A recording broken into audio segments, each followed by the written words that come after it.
Silakan duduk, saudara. Selamat sore. Jadi senang sekali kita bisa bersama-sama ya. Sebagian saudara saya kenal, muka-muka lama yang saya kenal, dan sebagian kenal mungkin lewat beberapa pertemuan yang sebelumnya ya. Jadi saya dikasih tema You are what you buy ya. You are what you buy. Saya jadi direktur keuangan kurang lebih 17 tahun saudara ya. Jadi corporate finance, direktur keuangan. Itu saya selalu bilang waktu saya pegang keuangan, paling gampang kalau kita lihat karyawan itu jujur atau enggak waktu perjalanan dinas. Ya, kenapa perjalanan dinas? Karena waktu perjalanan dinas atau asal di gereja, perjalanan pelayanan gereja pakai uang gereja lah. Kenapa? Karena tiba-tiba karyawan itu biasanya sama makan nasi padang, cuman makan nasi sama rendang sama singkong. Tapi begitu dibayarin kantor atau dibayarin gereja, dia pesannya sate padang, ya ayam gue, ya kan. Kemudian minumnya bukan teh hangat lagi ya, jus, kopi, ya. Nah, saudara, saya udah tandain aja ya, saya bilang. Nah, saya bilang itu cara yang paling mudah. Ya kan, you are what you buy. Ya, jadi saya mulai tahu siapa yang aji mumpung. Ya, mumpung nggak pakai duit sendiri, ya jadilah tergila-gila saudara membelanjakannya. Ya, nah saudara, hari ini tema mungkin itu yang kurang lebih dikasih ya. Saya coba ya sebenarnya. Ups. Jangan ya. Next. Jadi bisa coba.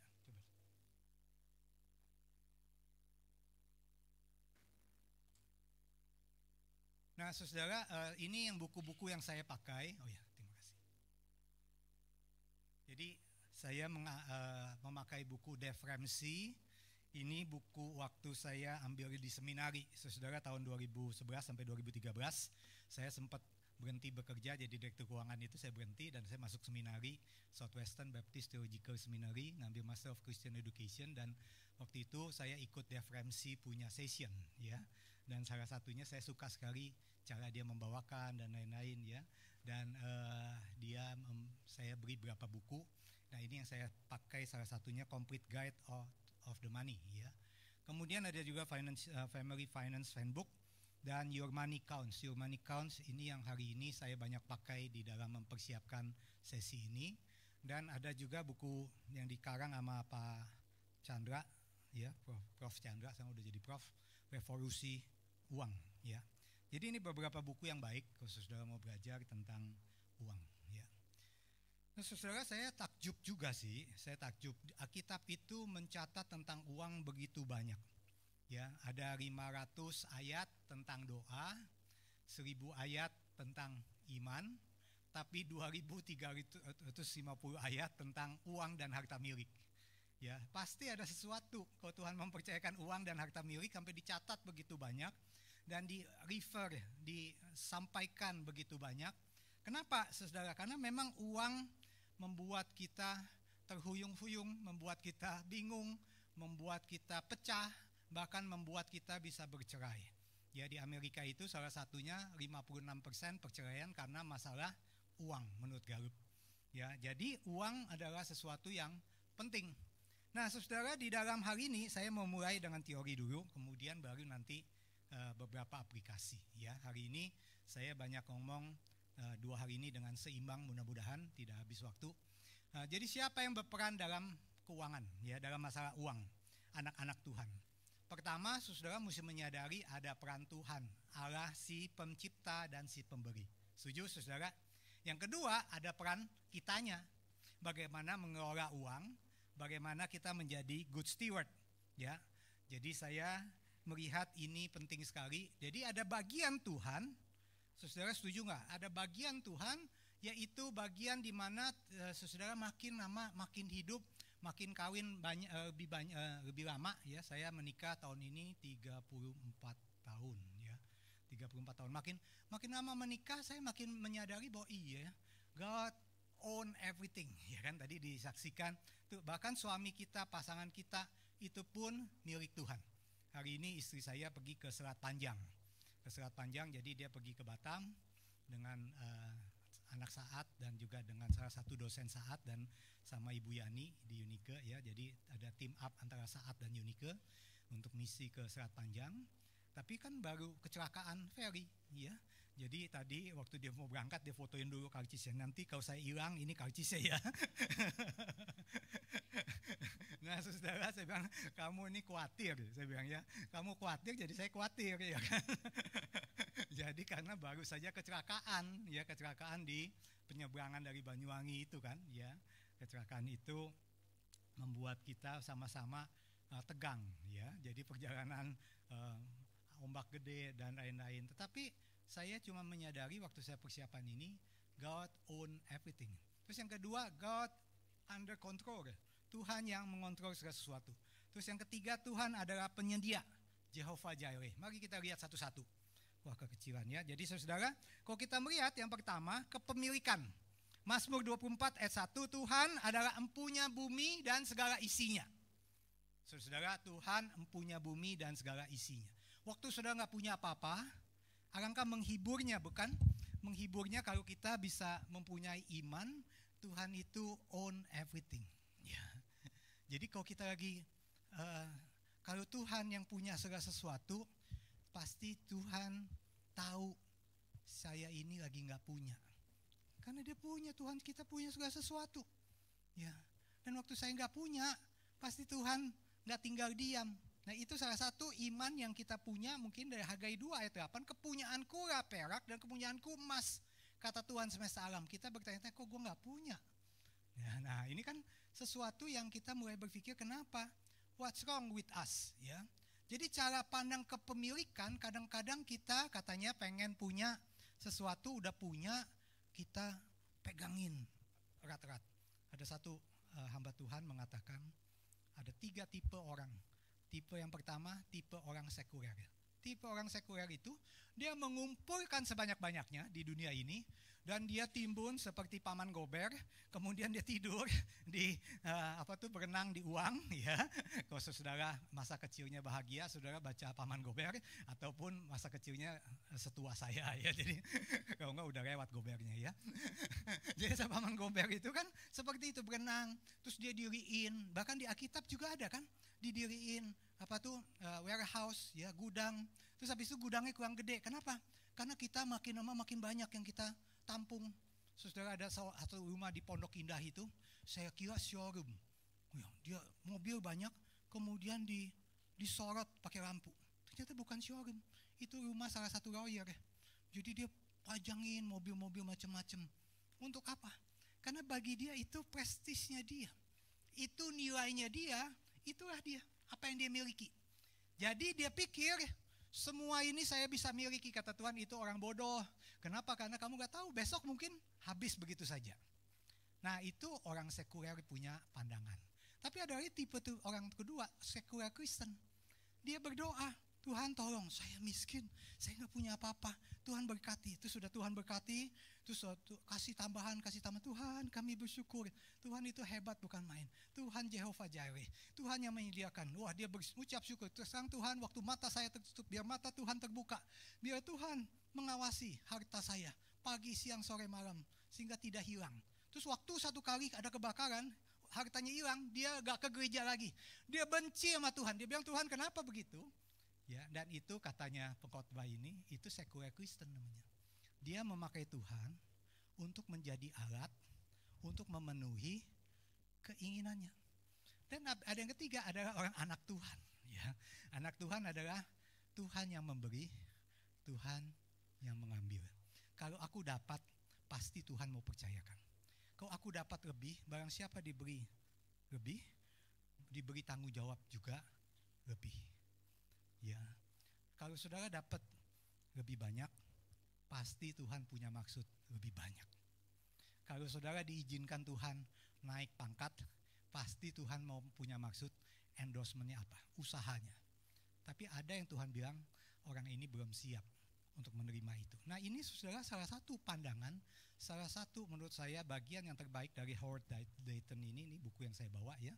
Jadi dia mengatakan itu cara pandang kepemilikan kita diubah Tuhan. Sehingga kita digonjang-ganjing, digerojok-gerojok sama Tuhan supaya kita tahu Do you worship Mammon atau do you worship me? Kamu memuja Tuhan atau memuja uang? Nah itu adalah hal yang sulit. Apalagi sama orang GKY, gereja orang kaya. Ya kan misalnya gitu ya. GKY. Enggak ya saudara. Jadi dalam arti apalagi kita. Ya kalau kita udah mempunyai, nah ini sesuatu yang kita mesti berpikir-pikir. Lukas 14 ayat 33, tidak seorang pun dapat menjadi muridku jika tidak menyerahkan segala miliknya. Wah menakutkan sekali ikut Tuhan kok gitu. Ya, jadi kalau kita diberi, kita mesti siap untuk memberi. Waktu kita diberi, kita mesti siap ada tanggung jawab untuk makin murah hati untuk sesuatu yang Tuhan berikan. Saudara, Tuhan memiliki. Nanti saudara boleh tanya, boleh berdebat sama saya ya. Jadi ketika kita mengakui kepemilikan Allah, setiap keputusan membelanjakan, makanya keputusan rohani. Saudara, ini hal yang penting. Jadi bukan hanya 10% punyanya Tuhan, tapi 100%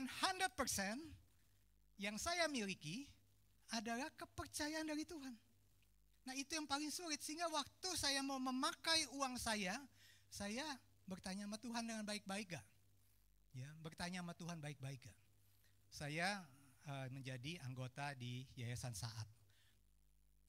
Jadi saya Dewan Pengawasnya saat ini di Seminari Alkitab Asia Tenggara, dan salah satu yang saya belajar dari rekan-rekan senior saya, dari Pak Suhendro, ya, dari Pak Lukas, itu salah satu beberapa orang yang Pak Ginawan di Hokimtong itu, Pak Edi Sukamto, ya. Mereka pengusaha-pengusaha yang luar biasa, senior saya, udah jauh lebih senior dari saya. Tapi waktu mereka cerita, Pak Heran Hermawan, salah satu kakak rohani saya yang mengelola Bandung Trade Center, ya, dan beberapa apartemen di Bandung. Terus dia mengatakan, anak-anak Tuhan itu nanti kamu akan merasakan makin lama kita kayak Midas, cerita Midas, apa yang kita pegang kayak jadi emas katanya ya. Jadi kadang-kadang kalau Tuhan bekerja, ini bukannya karismatik kata dia ya, tapi ini kalau kita melayani, kita makin kasih ini banyak. Tuhan bukakan begitu banyak kesempatan. Lama-lama kita jadi lupain yang memberinya. Kita pikir itu kekuatan kita. Sampai satu waktu saya digebuk Tuhan, ternyata bisa gone in one day. Satu kali saya bawain di Bandung, di CPF, di Christian Professional Forum. Ada satu pengusaha datang setelah itu, Pak saya mau ngomong, kenapa? Saya itu Pak diberkati Tuhan.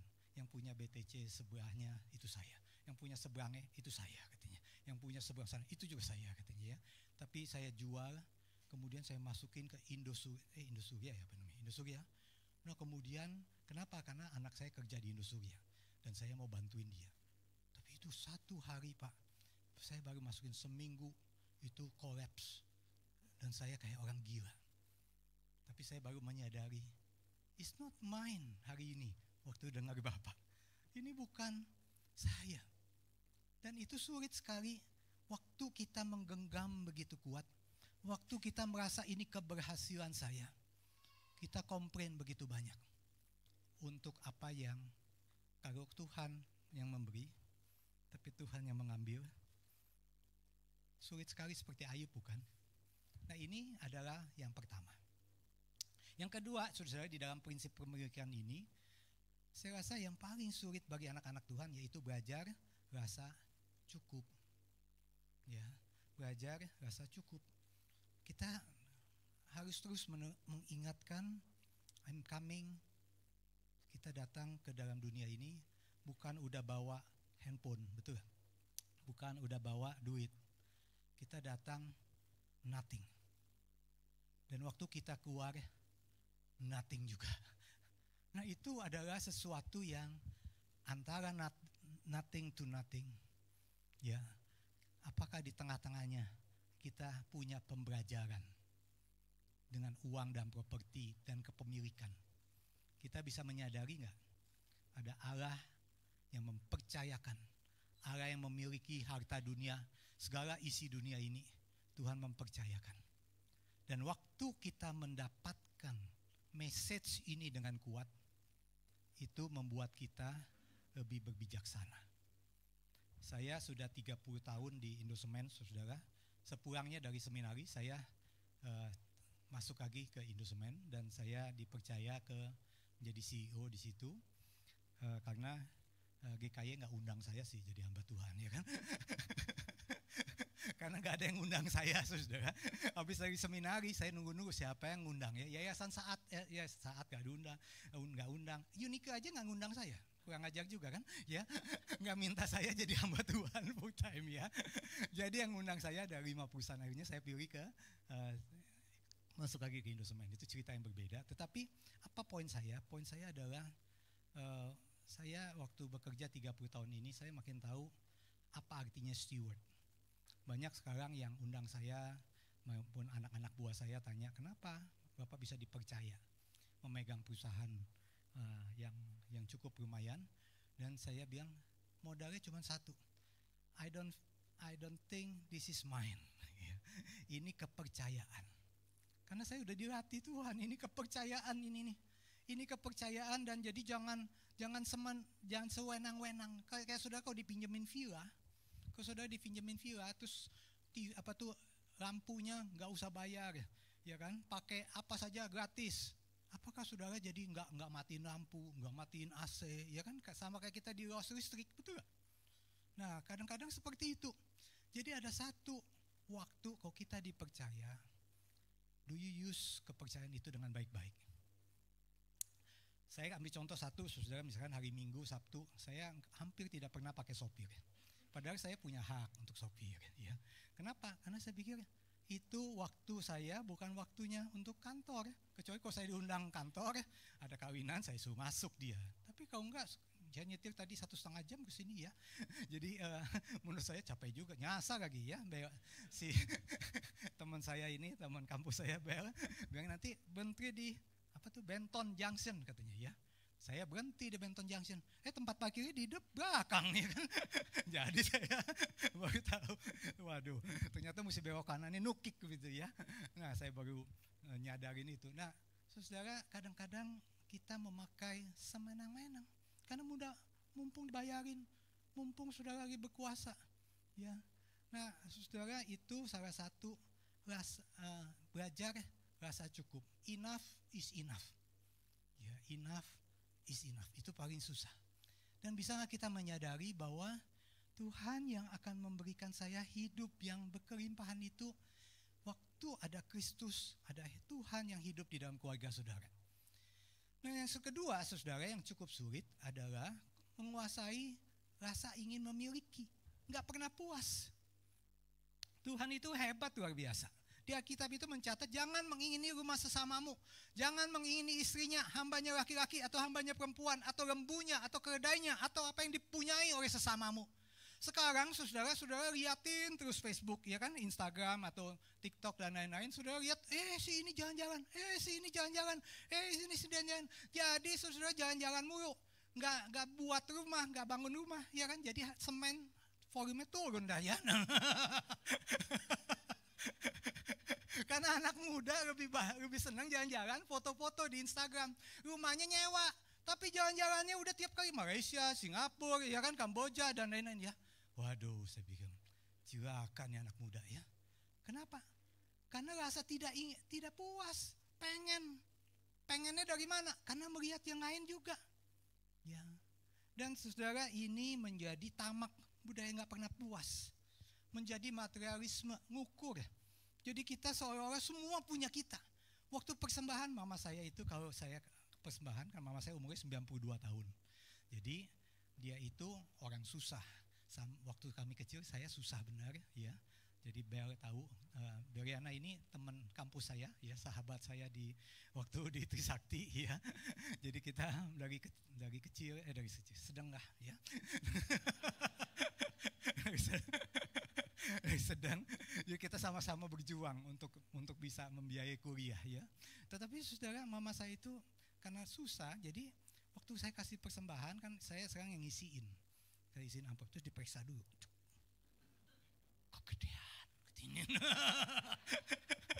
Jadi tiap kali naik mobil selalu ditanya, ada 5.000 nggak?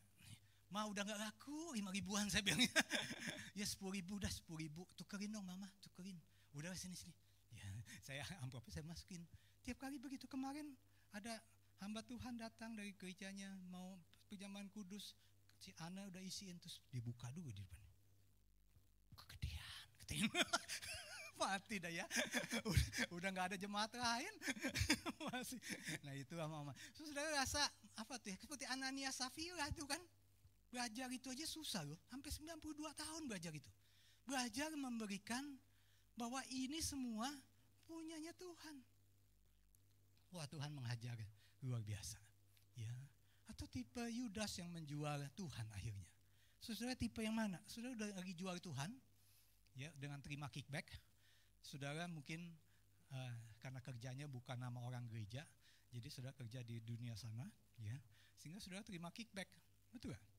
Coba kalau saudara jualan 2 juta ton, ya kan saya tiap tahun beri 2,3 juta ton batu bara. Ya, saya bilang kalau saya dapat $1 saja, tiap tahun saya dapat 2,3 juta dolar. Ya, saya kalau bangun pabrik kurang lebih 200 juta dolar. Kalau saya dapat 1% saja, ya dapat 2 juta dolar. Tapi saudara, itulah pentingnya untuk kita memikirkan kita hidup yang tipe Yudas gak ya? Apakah kita diam-diam sedang mengkhianati Allah, Tuhan Allah si pemilik? Itulah sebabnya saudara tidak tenang hidupnya. Itulah sebabnya katanya Howard Dayton ini katanya Tuhan tuh menghubungkan antara pakai uang dengan spiritual. Menarik sekali ya argumentasi dia gini. Jikalau kamu tidak setia dalam hal mamon yang tidak jujur, siapa yang akan mempercayai kamu pada harta yang sesungguhnya? Jadi katanya dalam ayat ini Yesus mempersamakan bagaimana cara kita menangani uang dengan kualitas kehidupan spiritual kita. Ya, saudara, saya makin mengerti setelah saya bertahun-tahun nanganin tentang uang. Ya saya pikir iya betul. Pantesan Tuhan berbicara 2350 ayat tentang uang. Di Amsal, di Mazmur, di Yesaya, di mana-mana. Tentang uang, berkali-kali saudara. Yang kedua, kita pelajari juga bagian daripada Tuhan adalah Tuhan Allah yang mengontrol. Tuhan Allah melakukan apa yang dikehendakinya di langit dan di bumi. Akulah Tuhan, tidak ada yang lain. Yang menjadikan terang, menciptakan gelap, yang menjadikan nasib mujur, yang menciptakan nasib malang. Akulah Tuhan yang membuat semuanya itu. Jadi dalam arti, saudara, Tuhan mengizinkan untuk saudara melangkah di dalam kesulitan, kesusahan, kekurangan. Itu yang luar biasa saya tangkap. Oh iya ya. Iya kan, kalau Tuhan yang mengontrol, saudara percaya nggak bahwa Tuhan yang mengizinkan itu? Ya, saya baru tahu, oh iya benar Tuhan mengizinkan. Saya waktu 13 tahun, papa saya meninggal dunia. Papa saya meninggal dunia dan dia hanya the only breadwinner ya. Dia adalah satu-satunya yang dapat uang. Semua 5 anak, saya anak paling kecil, pada belum kerja. Mama saya jadi penjahit cuman jahit iseng-iseng. Dan waktu papa saya meninggal, kita sekeluarga panik dan bingung. Kami belum begitu Kristen, hanya koko saya satu-satunya yang Kristen benar, yang menjadi pendeta sekarang di Perth, Ko Erik itu. Terus dia mengatakan, mau gak keluarga kita berdoa yuk bersama-sama. Kita pegangan tangan, berdoa bersama-sama. Minta Tuhan ambil alih kontrol dalam keluarga ini. Saya gak pernah lupa setelah papa dikubur, itu pertama kali kami berdoa bersama. Karena kita bukan keluarga Kristen. Dan waktu itulah kita mulai bersandar kepada Tuhan. Dan saya baru tahu, oh Tuhan yang mengontrol. Kenapa? Karena dibagi tugas sama mama saya. Kamu, ting katanya ya, habis dari sekolah langsung ke pasar rumput. Dagang jam 1 sampai jam 5. Mama pulang, serika, cuci, serika, masak dan lain-lain. Kamu jaga toko, tutup toko jam 5. Nanti jam 5 sampai jam 6 kamu boleh main bola. Jam 6 kamu udah balik, mandi, bikin kancing. Ya dulu kan bikin kancing, dulu kancing yang pakai kain, dia bikin kancing. Dan habis itu jam 7 sampai makan, terus jam 8 mulai belajar sampai jam 11. Terus begitu aja terus. Jadi saya sibuk sekali. Yang lain waktu seumur saya itu pada main dan lain-lain. I don't have time gitu ya. Terus hari Sabtu untuk dapat tambahan saya ngelesin anak kelas 2 SD, anak kelas 3 SD ya. Jadi untuk dapat tambahan, kalau enggak saya nggak bisa jajan, saudara. Dan itulah hidup saya bertahun-tahun. Dan saya baru ngerti, oh Tuhan lagi persiapkan sesuatu. Ya waktu SMA, waktu universitas juga kami melayani kelompok kecil. Terus saya ngelesin anak apa tuh namanya, arsitek Untar ya, mekanika teknik saya lesin. Kemudian saya dagang juga. Kemudian saya ngurusin bajai. Sudah saya dipercaya 3 bajai ya. Jadi saya punya dari PayPal papa saya, kita beri bajai 3, saya jadi bos bajai ya. Jadi tukang ganti ori dan lain-lain. Sudah ternyata pengalaman pembentukan ada maknanya. Setelah saya di Indosemen, saya baru tahu, oh sekarang saya jadi biasa nanganin begitu banyak hal. Tiap hari begitu banyak masalah. Ada mungkin belasan perusahaan yang telepon, yang datang, yang minta waktu, ya ketemu analis, dan udah biasa, udah nggak mengeluh. Karena apa? Karena sudah dilatih dari muda, dari kecil, switch all the time gitu ya. Nah saudara, kadang-kadang Tuhan yang mengontrol itu, saudara mengaminkan nggak? Tuhan yang mengontrol itu katanya satu buku, yaitu si John Maxwell, dia mengatakan saat Anda memeras suatu jeruk, Anda mendapat jus jeruk. Saat Anda memeras lemon, Anda dapat jus lemon. Saat krisis menekan kehidupan dan keuangan seorang Kristiani di tempat pelayanan, usaha, kerja, maka pendirian dan sikap hidupnya akan disingkapkan dengan lebih jelas. Pasangan suami istri, engkau baru tahu pasanganmu itu siapa. Waktu kapan? Waktu krisis. Waktu mulai terjadi krisis. Di situ ketajaman pembicaraan, ngomong yang ketus, ya kan, yang nggak sabar, yang jadi tiba-tiba brutal, ya, tiba-tiba ambil jalannya sendiri, ya. Nah, saudara, waktu kapan? Waktu krisis. Ya, jadi ini yang John Maxwell katakan. Jadi, saudara, dengan paradigma God is in full control, sebetulnya Tuhan mengizinkan kondisi yang sulit dialami kita karena Tuhan mau kita mengerti Allah akan menyelesaikan kehendaknya. Jangan bersusah hati, katanya si Yusuf kepada koko-kokonya, ya. Karena kamu menjual aku. Sebab God is designing. Tuhan yang mendesain. Tuhan yang mendesain, Tuhan yang merancang. Ya, kalau kamu saudara-saudara punya anak kebutuhan khusus, punya anak yang cukup sulit, jangan menyesali. Kenapa? Karena mungkin itulah yang Tuhan percayakan untuk membentuk karaktermu, untuk membentuk daya juangmu, untuk membentuk penyerahanmu, untuk membentuk imanmu. Saudara, yang karang buku ini, Howard Dayton, satu kali dia bilang dia memutuskan sama istrinya mengambil anak, adopsi anak. Kemudian anak umur 4 hari diadopsi. Pas dibawa pulang, ternyata anak itu hanya punya 1 batang otak, bukan 2. Ya, karena mamanya pakai narkoba dari muda, mau waktu hamil sampai melahirkan itu baru dia serahkan anaknya. Dan dia punya anak adopsi yang cacat. Dan dia waktu itu mengatakan, disitulah kami berdua menggumuri, God is in control. Tuhan mengontrol ini. Wah, itu susah sekali, kata dia. Tuhan mengontrol ini. Tuhan yang mempercayakan, sama seperti saya dengar di salah satu radio di RPK kalau salah, waktu itu ada kesaksian dari ibu, ya, ibu yang punya anak kebutuhan khusus. Saya juga pernah di Unike, kami pernah adain sesi Kapitas Rekta tentang anak kebutuhan khusus. Waktu saya masuk di Kapitas Rekta itu, saya ceritain ini dulu. Terus waktu itu saya lihat kok semua ibu-ibu, cuman mungkin 5%, 10% bapak-bapak. Terus ada ibu 1 cerita, 2 cerita, 3 kesaksian. Dia mengatakan gini, suami saya meninggalkan saya setelah tahu. Suami saya menikah lagi. Suami saya sampai hari ini tidak mau ngurusin itu anak. Ternyata suami-suami itu kelihatannya aja gagah. Tapi waktu krisis datang, centeng ya, tewas dia. Ya, merendut. Makanya lebih banyak janda daripada duda, betul kan? Ya. Karena suami-suami kalau ditinggal ditinggal istri biasanya kawin lagi. Karena gak kuat. Suami itu kelihatannya aja kuat. Tapi istri itu luar biasa. Ya. Nah, sehingga di dalam RPK itu kesaksian ibu itu dia bilang, saya baru tahu kenapa saya dipercayakan anak kebutuhan khusus. Karena Tuhan yang mengontrol ini, dan Tuhan tahu saya itu ternyata punya tahan uji, punya daya tahan banting. Dan untung sekali Tuhan mempercayakan anak ini pada saya, bukan pada sepupu saya. Bisa ditinggalin tuh anak.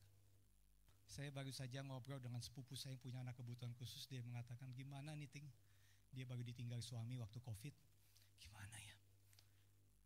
Gimana saya? Cici-cicinya semua bilang, titipin aja mah di panti asuhan. Terus tinggalin aja di depan panti asuhan, tinggalin. Wah, bahaya sekali. Saudara, ternyata Tuhan, God is in control. Allah menyelesaikan kehendaknya itu untuk sabar menunggu, sabar melihat, sabar dibentuk Tuhan. Ternyata butuh daya juang. Demikian juga waktu keuangan. Saya nggak tahu saudara mengalami keuangan di dalam keluarga seperti apa. Seberapa jauh Tuhan membanting, bolak-balik, hajar lagi. Seberapa jauh saudara dari begitu udah mulai punya, terus tiba-tiba salah, begitu down sekali. Dan bagaimana saudara menjadi pasangan yang tetap memegang tangan pasangan saudara. Bagaimana saudara tetap berjuang bersama. Ternyata itu gak mudah. Allah mau membangun karakter. A.W. Tozer mengatakan, Allah tidak bisa memakai seorang hingga maksimum sebelum ia mengalami luka yang dalam. Waduh, berat banget tuh si Tozer yang ngomongnya. Ya, berat banget. Jadi Roma 5 ayat 3-4 katanya kesengsaraan itu menimbulkan ketekunan. Ketekunan menimbulkan karakter yang tahan uji. Saudara, terkadang dalam ujian kita very tough. Terkadang Tuhan mengizinkan kejadian-kejadian yang very tough.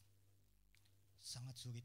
Kami melayani tiap tahun Tuhan mempercayakan kurang lebih 225-250 keluarga yang dimuridkan di Unike, di Sahabat Kristus.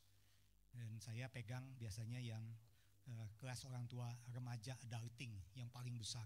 SMA kelas 2, kelas 3 masuk kelompok saya. Jadi saya membina kelompok ini, tapi banyak kelompok-kelompok, ada kurang lebih 40-50-an, 50 kali kelompok pasutri yang kami bina kurang lebih ya. Dan saya melihat, waduh, anak-anak muda, keluarga pasangan muda berat-berat, kasusnya berat-berat. Ya kadang saya dengan Anne, istri saya, kita menangis bersama untuk pasangan yang Tuhan kayaknya terlalu berat deh. Saya sering bilang gitu, Tuhan kayaknya dia ngalamin terlalu berat. Tolong dia Tuhan, tolong. Ada seorang yang lagi kena cancer ya, kemarin kami baru persekutuan doa. Tapi dia gak mau dibantu. Dia masak sekba, dia bikin apa. Begitu keluar, dia masak sekba, dia bikin ini, bikin itu. Terus kalau saya bayar lebih dipulangin, dia mau berjuang. Dan menurut saya itu luar biasa. Ya, banyak anak-anak Tuhan dibentuk Tuhan, dibangun karakternya. Allah mendisiplin anak yang dikasihinya. Kalau God is in full control, Tuhan juga mendisiplin engkau. Tuhan mendisiplin engkau. Mendisiplin cara engkau memberikan sesuatu pada anak-anak. Ya. Mendisiplin bagaimana saudara membiarkan anak menjadi tidak wise dalam memakai dana, memakai uang. Ya. Allah mendisiplin saudara. Nah, saudara, ini hal yang tidak mudah waktu kita didisiplin. Ya, karena mendatangkan duka cita. Tapi katanya firman Tuhan, tapi kemudian ia menghasilkan buah kebenaran setelah didisiplin. Saudara, ini satu film, mungkin kalau saudara udah pernah lihat. What is taking so long? Oh, honey, I'm sorry. Look, I don't care if you're sorry. You're wasting my time.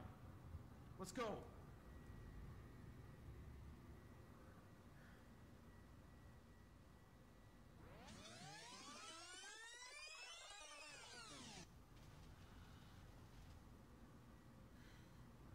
Oh my gosh, Martha?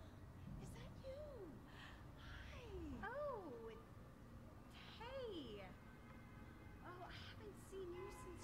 out of the neighborhood. Yeah, we fell on some hard times, but we managed. Anyway, how's your son? Oh, I am so proud of him. He's perfect. He graduated Stanford with honors. He is so successful. Where did your son go to college? Oh, well, my son didn't go to college. Oh, I'm sorry. Well, after college, my son started his own business. He is doing so well. Does your son have his own business? Oh no, my son doesn't have his own business. He works for a company. That's too bad. Well, my son will be here any minute to pick me up and take me to his house in the hills. Where does your son live? Hey, Mom. Hey. Let me help you with your bags. Aw. I'm so sorry to keep you waiting. Look, baby, you go on ahead and I'll meet you at the car, all right? I'm Yeah. gonna say goodbye to a friend. Take your time, Mom. I'll be right there.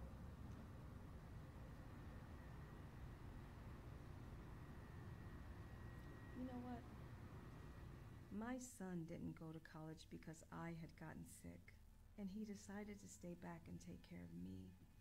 I begged him to go to school, but he refused to leave my side. And my son didn't start his own business because he works for a nonprofit company.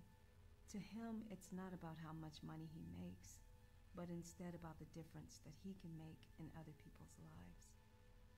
And my son, no, he doesn't have a house in the hills. He actually lives with me. After my husband passed, he didn't want to leave me all by myself, so he stayed around to take care of me. My son may not have a college degree, or have started his own business, or even own a fancy house in the hills. But I am proud of the person that he's become. Mom, what is taking so long? Oh, honey, I'm sorry. Look, I don't care if you're sorry. You're wasting my time. Let's go.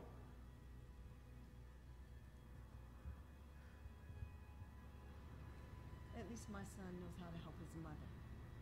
It was nice catching up with you. All of us know. Nah, saudara, jadi dari cerita itu, bagaimana saudara saat ini di dalam membesarkan anak-anak saudara? Ya, apa yang saudara pilih? Apakah saudara lebih memilih untuk keberhasilan sekolah dan dia bisa punya basketball yang bagus, hebat, ternama, sukses? Tetapi apa saudara lebih memilih karakter, lebih memilih bagaimana dia behave? Nah, ini adalah pergumulan kita, bukan? Ya, jadi saudara, peran yang Tuhan yang ketiga adalah He is Jehovah Jireh. Tuhan Allah yang menyediakan kebutuhan. Cari dahulu kerajaan Allah, maka semuanya itu akan ditambahkan padamu. Kerajaan Allah dan kebenarannya. Jadi Allah disebut Jehovah Jireh, Tuhan yang menyediakan.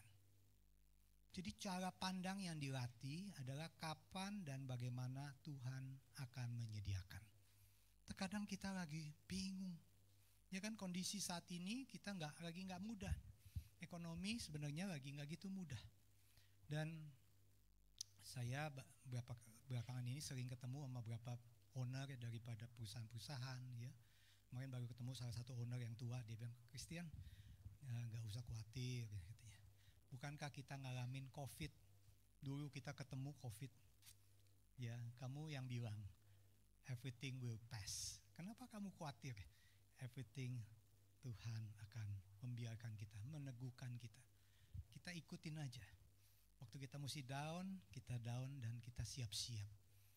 Ya. Nah, ini yang nanti bagian keduanya, bagaimana kita siap-siap, betul ya?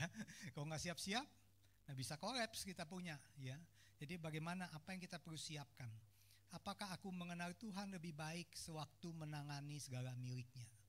Saudara, apakah dengan Tuhan mempercayakan pekerjaan, harta benda, nama baik, jabatan, apakah kita makin melihat Tuhan lagi memakai ini untuk mengendorse, membuat saudara makin dipakai Tuhan? dan orang bisa melihat bukan kekayaannya, tetapi bagaimana Tuhan memakai anak Tuhan ini. Nah, itu yang penting saudara sebetulnya ya. Saya sangat bergumul dengan itu. Sangat bergumul dengan itu, bagaimana saya belajar untuk bisa tetap tetap di dalam jalurnya Tuhan. Ya, bukan itu. Kenapa? Karena uang itu tes, ujian, cobaan. Betul gak saudara? Ujian yang paling besar uang. Ya, tes pengabdian.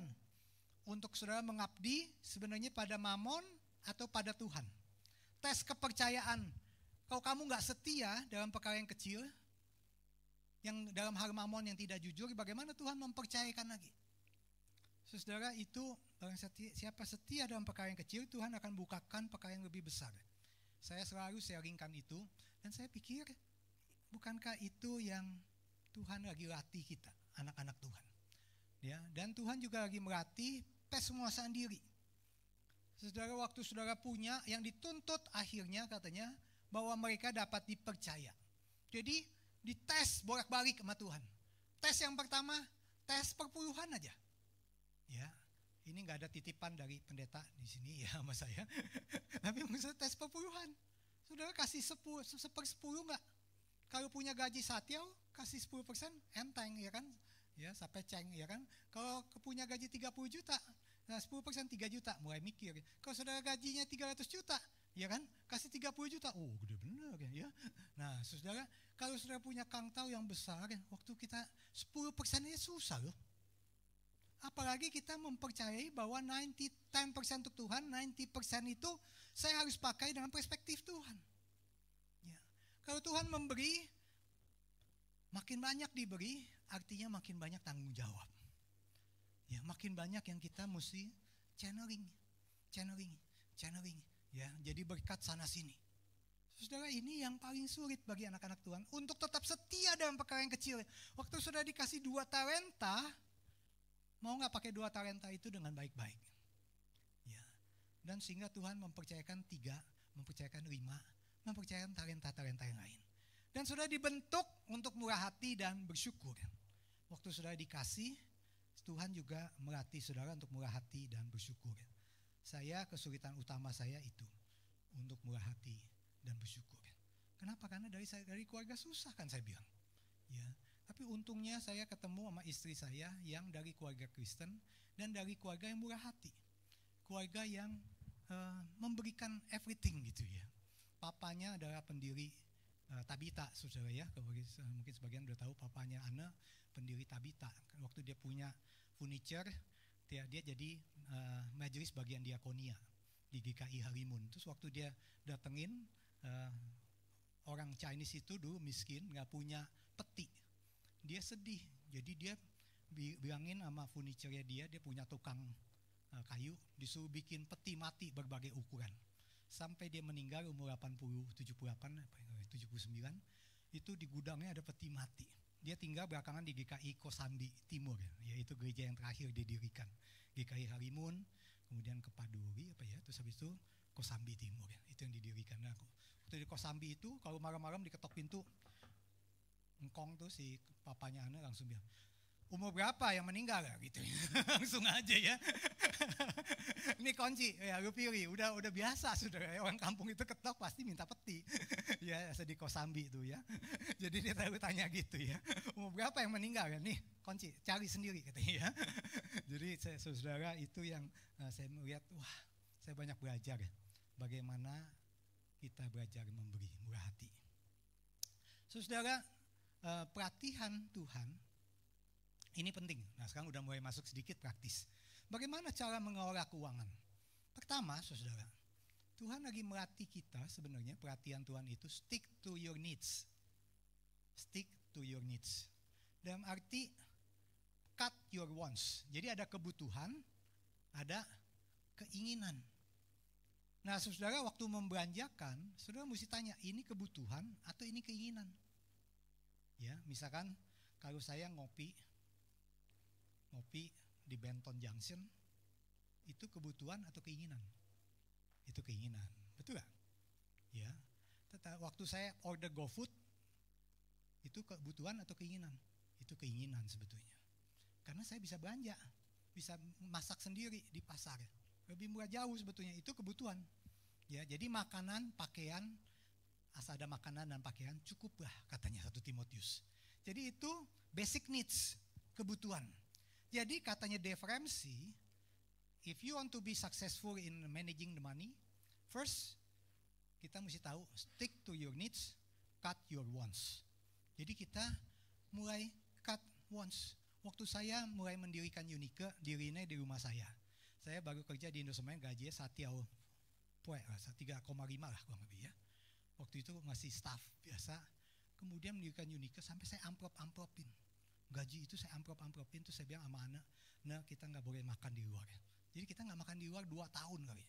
Nggak makan di luar. Benar-benar saudara. Kenapa? Karena itu cut your wants. Karena acara Unike Sahabat Kristus di rumah, bikin 2 kelas. Terus waktu mau bikin kantor di rumah. Terus waktu mau hire hamba Tuhan nginepnya di mana? Di rumah saya juga, saudara ya. Jadi staff hamba Tuhan makan semua di rumah, gabungan dah. Jadi saya bilang sama anak, nah kita mesti benar-benar hidup berhemat. Dapat 1 anak lagi yang punya susu dan lain-lain. Tapi Tuhan tidak pernah berhutang katanya Ibu Yani. Tuhan selalu memberikan semuanya 1 demi 1. Ya. Nah sekarang saudara, waktu saya bisa hidup itu, terus yang ketiga katanya prinsipnya live below your income, live below your means. Kalau standarmu penghasilannya segini, belanjanya mesti segini. Jadi ada sisa. Jangan penghasilan segini, belanjanya segini. Ini ngutang. Ya. Itu besar pasak daripada tiang. Jadi simple katanya Dave Ramsey. Pertama, cut your wants, stick to your needs. Sehingga saudara punya penghasilan segini, saya bisa hidup segini. Ya. Dan sisanya waktu itu asal saya, sisanya dipakai untuk pelayanan. Pelayanan Unike itu ya, pertama-tama. Jadi itu masa perjuangan 3 tahun itu cukup berat bagi keluarga saya. Ya. Nah, sehingga waktu itu jadi kebutuhan itu kita mesti identify kebutuhannya apa. Kebutuhan yang tanpanya kita nggak bisa hidup. Apa tuh? Apa itu? Terus keinginan apa yang saat ini saya masih ada? Ya, kemampuan untuk menunda. Itu sign of maturity. Kemampuan untuk menunda. Anak saya beriin Xbox waktu 3 SMA saudara ya. Waktu saya beriin dedeknya, kokonya nggak diberiin ya. Kokonya terus adiknya pas dapat hadiah langsung telepon kokonya. Dius dapat. Terus katanya, Koko mau ngomong sama papa. Terus ngomong, terlambat kali katanya gitu ya. Dia bilang begitu sama saya ya, ngomongnya begitu. Kenapa saudara? Ada alasannya. Bukan karena saya pelit, saudara. Yang kokonya tuh yang pertama dia sampai tanya waktu 2 SMP dia tanya, "Papa gaji di Indosemen berapa sih?" "Kenapa?" "Xbox gak kebeli ya?" Katanya gitu ya. Dia tanya saya gitu ya. Nah, terus saya bilang bukan masalah kebeli. Karena saya kasih peraturan 1 jam main game, 1 jam nonton TV. Check in, check out. Kalau nggak disiplin, saya nggak akan nambah. Ya. Jadi kalau kamu nggak bisa disiplin, papa nggak akan kasih tambahan tanggung jawab. Kamu kan makin pusing kalau ada Game Boy, ada Xbox. Ya. Nah kadang-kadang kita kasih sesuatu pada anak kita, waktu dia belum siap mendapatkannya. Kita nggak ngukur. Nah saya bilang, kamu selalu bohongin papa. Nah itu tanda sign of immaturity. Tapi kemampuan untuk menunda itu penting. Nah anak ini sekarang udah kawin. Nah, menarik sekali, dia kawin di Amerika sekarang ya. Kemudian dia bilang, "Pak, saya sekarang disediain sama Susana, sama istrinya, di basement itu 1 pojok untuk saya main game." Tapi Pak, karena papa melatih saya 1 jam. Heran loh. Tiap kali udah lewat 1 jam saya merasa gak enak. Jadi saya tinggalin. Saya sama istri saudara ya. Latihan papa works out. Ya. Nah saudara itu pengalaman parenting ya. Jadi saudara kemampuan untuk menunda. Dan yang selanjutnya kemampuan untuk pilih teman. Kalau saudara bergaul dengan orang yang boros, yang gaya, akan membesarkan keinginan, betul gak? Kalau saudara punya teman apa tuh teman alumni TK, SD, SMP, SMA, ya kan, universitas ya, alumninya begitu banyak dan semuanya boros. Saudara di dalamnya, ya ikut boros, betul gak? Ya, nah sama dengan ini. Jadi maksudnya poinnya adalah pilih teman baik-baik, bener gak? Teman siapa yang bodohin saudara terus? Dan saudara dikadarin mau lagi. Ya dibohongin terus, iya kan? Ada yang begitu loh teman. Diam-diam morotin. Tapi saudara nggak tahu, lagi diporotin. Saudara pikir dia teman baik. Padahal dia eng-eng itu ngambil ke terang-terang ngambil keuntungan dari kita. Ya, nah kata John Maxwell, saudara punya teman itu ada yang positif, ada yang negatif. Ya, asal yang negatif, tiap kali ketemu dia kita bawaannya jadi sumpek, jadi negatif terus. Ya jadi takut, cemas, khawatir, ya kan? Kan ada gitu, kalau kita lihat WA group juga ada yang gitu. Terima WA group, ada WA group yang pornografi, ya kan? Ya pagi-pagi udah pornografi. Nah itu kan negatif buat. Ada WA group yang positif. Ada Instagram juga yang positif. Nah saudara pilih yang mana? Saudara biarkan yang negatif merasuk, membuat saudara makin lama makin down. Nah itu salah satu yang saya pikir, cut your wants, stick to your needs, live below your means. Choose the right friend, ya kan? Dan kemampuan untuk menunda, delay if possible. Nah sekarang kita masuk ke yang, ini saya sampai jam berapa nih? Saya biasanya bawain ini 2 kali 2 jam saudara. Sebentar lagi deh ya. Oke. Nah jadi saudara, jadi ini kebutuhan bagaimana kita punya hidup terencana. Nah sekarang saya akan bagiin tips untuk bagaimana mengatur uang. Ya, bagaimana bijaksana untuk bisa menabung, untuk bisa buat budget, untuk bisa memilih utang atau enggak, untuk melakukan investasi kalau keburu ya waktunya ya. Oke. Nah, prinsip menabung. Firman Tuhan ada prinsip hidup semut. Menabung artinya membuat persediaan untuk hari esok. Ya kan? Lihat semut katanya. Waktu musim panas dia terus kumpulin, kan ada kan firman Tuhannya ya. Kumpulin di persediaan, kumpulin lagi ke persediaan. Nah itu ada nggak cerita di Alkitab yang melakukan itu? Ada. Yusuf waktu 7 tahun makmur kumpulin supaya nanti ada 7 tahun susah. Ya. Nah jadi dalam anak-anak Tuhan punya hidup, waktu saudara dapat apa cuan ya, bukan saham cuan, bukan ya. maksudnya saudara benar-benar dapat untung, dapat bonus, jangan tiap kali bonus habis. Ya, itu kayak sopir saya begitu, ya kan? Ya, sebelum bonus datang dia udah, Pak bonusnya Pak. Pas bonus datang dia langsung habisin, habis. Pulang nol lagi. Ya. Jangan punya mentality begitu, tapi kita anak-anak Tuhan udah ada tuh prinsip hidup semut sama prinsip Yusuf. Ya, jadi katanya firman Tuhan, rancangan orang rajin mendatangkan kelimpahan. Tapi setiap orang yang tergesa-gesa mengalami kekurangan. Jadi jangan tergesa-gesa, apalagi kalau mengeluarkan pengeluaran yang besar. Kalau pengeluaran yang besar, mau beli apa-apa, saudara tadi ya mau jalan-jalan di mall, ngadem. Tiba-tiba pulang bawa TV, ya kan? Ya kan? Ya kan? Mending bawa TV, ya tiba-tiba signing apartemen ya. Cuma ke-12 ya. Rencananya ngadem, ya kan? Bahaya itu ya. Jadi jangan tergesa-gesa.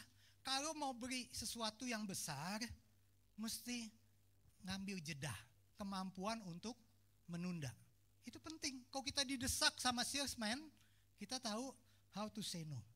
Waktu saya baru menikah, saudara, saya pergi ke, kan namanya orang pergi ke itu kan, saya belajar berdua, Anda ngambil MDiv, saya ambil MBA di San Diego, kita uangnya kurang. Tapi terus habis itu kita dapat berkat, ada yang kasih uang untuk jalan-jalan ke Disney World, karena ada yang datang dari Indonesia pengen honeymoon ke Disney World. Terus saya bilang saya gak punya uang cukup, ya lu punya uang berapa? Nah jadi dibiayain ya kan. Terus ke Disney World, terus saya pas baru datang, ada yang nawarin mesti suami istri ikut properti, penjelasan properti, terus dapat tiket Disney World 1 minggu. Wah senang saya ya, jadi saya sama anak, gimana nih tantangan nih? Tantangan apa? Tantangan to say no. Ya nah, kita kita kuat biasanya ya, katanya. Ya udah, jadi kita ikut di busnya. Jadi setengah hari dijelasin properti, ya dijelasin betapa murahnya ini. No, ya nah, terus habis itu makan enak, terus nanti habis itu ngomong lagi, terus diomongin sama manajer, no. Terus saat terakhir, mana tiketnya? Saya bilang. Nah, saudara tuh say no aja susah bener gak? Ya, jadi kalau apalagi saudara tergesa-gesa, udah didesak, udah dibayar-bayarin, daftar asuransi, daftar itu ya. Properti, dan kita makin lama makin banyak ya. Harta yang indah dan minyak ada di kediaman orang bijak, tetapi orang bobal memboroskannya. Nah, saudara, itu firman Tuhan. Jadi yang pertama, kalau mau nabung, banyak yang tanya sama saya, tabungannya gimana Pak? Pertama, kalau saudara mau menabung, tabungan emergency namanya. Ya, ini referensi bilang, tabungan emergency saudara mesti punya 3 sampai 6 bulan pengeluaran kita. Kalau baru menikah, target utamanya apa? Tabungan emergency. Ya, kalau saudara udah punya 3-6 bulan pengeluaran kita udah ada, itu udah ada emergency. Ya kan, syarat tabungan ini bisa diakses. Jangan tabungan ini mendep dan gak bisa dicairin cepat. Yang kedua, tabungan untuk big purchase. Kalau saudara mau beli big purchase, misalkan mau beli piano. Piano itu needs atau wants. Itu bisa jadi needs, bisa jadi needs kalau anak main piano, betul gak? Nah, tapi untuk bisa beli piano 3 tahun, 2 tahun dia umur berapa dan saya nabungin. Nah, itu tabungan big purchase namanya. Ya, tabungan big purchase. Jadi bisa juga pakai metode sinking fund. Jadi tiap kali gajian ada 10% untuk big purchase, 10% untuk emergency, misalkan begitu. Ya, itu contohnya. Nah, kemudian hitung untuk membeli kulkas yang lebih besar 3,6 juta. Nah, jadi dicicil per bulan 400.000. Jadi 400.000 cicilin, ya. Nah, itu waktu saya muda begitu, saudara. Ya, mau beli kulkas lebih gede, kena banjir. Ya, rumah saya banjir, kena banjir, saya mesti beli, saya cicilin dulu. Nah, saudara, itu yang saya lakukan. Big purchase butuh waktu. Ya. Kemudian yang ketiga, do your planning before building your house, katanya. Ya, jadi kita mesti kalau kita mau investasi kepada usaha keterampilan yang produktif, baru membangun rumah. Ya, barulah membangun rumah Anda. Jadi hati-hati katanya untuk investasi yang gak produktif sebelum punya rumah. Sebetulnya saya interpretasikan gitu. Ya, jadi before building your house itu sebetulnya penting. Jadi anak-anak muda jangan jalan-jalan, bangun rumah dulu, betul gak? Mestinya. Ya, anak saya sampai sekarang belum mau punya rumah, nyewa terus, ya kan? Nah, ya. Jadi saya jengkel.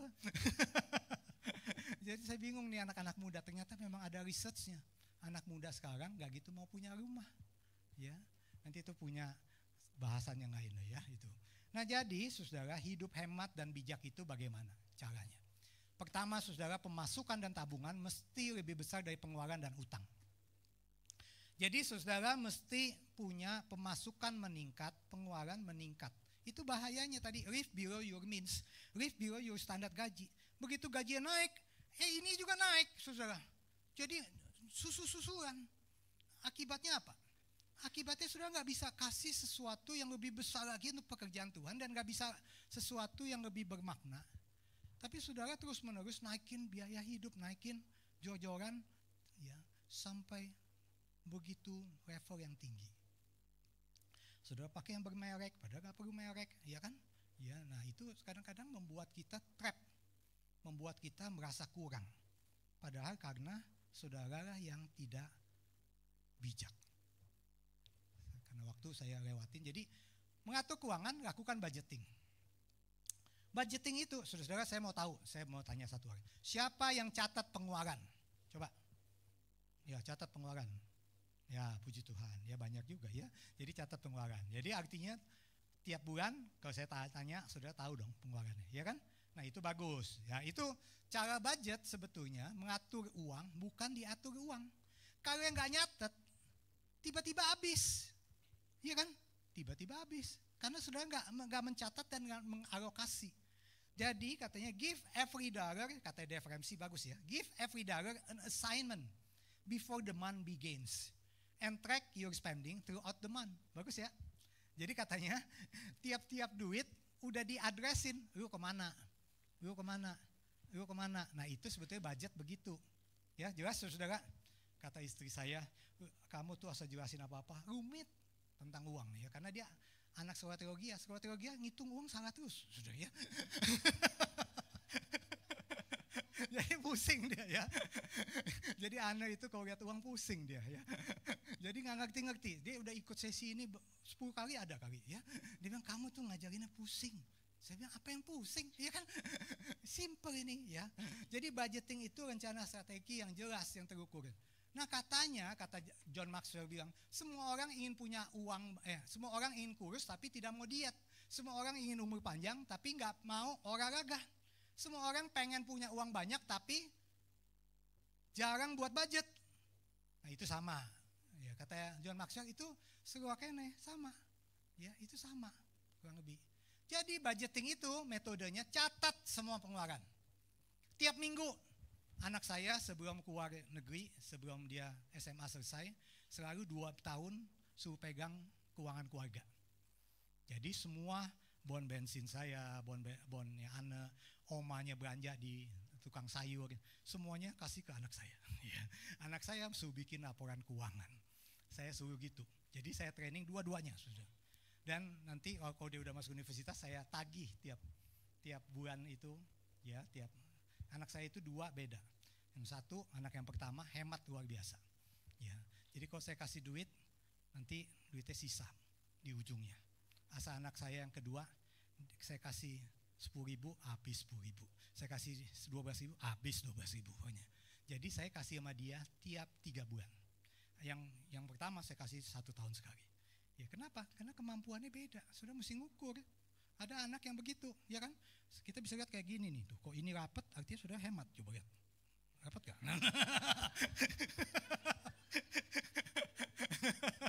Nah itu bercanda saudara ya. Katanya begitu katanya. Jadi kau cari jodoh lihat gini ya. Nah saudara, tentukan budget pengeluaranmu di awal bulan berikutnya. Jadi pertama-tama catat. Habis catat digolong-golongin, kemudian berdasarkan itu bikin budget bulan selanjutnya. Nah baru bisa hemat. Ya. Nah itu taktiknya saudara. Ya taktiknya. Kalau saudara mau nabung, mesti bikin budget dulu. Nah ini lewat lagi ya karena waktu. Nah saudara ini contoh budgetnya. Gampang kan tuh? Ya, ini saya udah simplify saudara. Ya. Udah the most simplified. Jadi waktu saudara kumpulin bond, nanti dibikin pengeluarannya sewa kos, ya kan akomodasi. Kalau sudah ngekos, sudah nyewa, sudah nyicil KPR itu akomodasi. Terus ada lagi apa tuh biaya listrik. Ya, saya sama Anne sering bingung sama saya. Saya sering pulang saya bilang, ini ada yang bocor nih. Kamu dari mana pulangnya malam? Bocor. Tahu dari mana? Karena saya nyatet sampai sekarang pam saya isi, saya keyin tiap bulan saudara. Jadi kalau pam saya lonjak, ini ada yang bocor pipa nih, ya kan? Ya, kalau listrik saya naik, saya bilang, nih malam ada yang nggak matiin lampu nih, siapa ini ya? Jadi saya malam kayak centeng saya liatin. Ya. Direktur kayak gitu hidupnya. Maksud saya itu gaya hidup susah. Jadi biaya utilities itu biaya supermarket, jadi makanan yang needs. Ini semua needs nih, kebutuhan. Ya kemudian biaya uang sekolah, uang apa tuh les, biaya transport, bensin, servis mobil, license, SNK, asuransi yang pokok, BPJS segala macam, bukan asuransi macam-macam ya, asuransi kan banyak. Ini asuransi yang pokok, BPJS misalkan ya. Kemudian habis itu medical, biaya dokter. Nah jadi sudah catat, sudah gitu nggak? Yang nyatat tadi, kurang lebih lah ya, betul ya. Nah itu kan catat.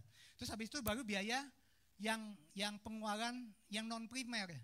Misalkan beli barang, beli baju, beli GoFood, pulsa, wifi.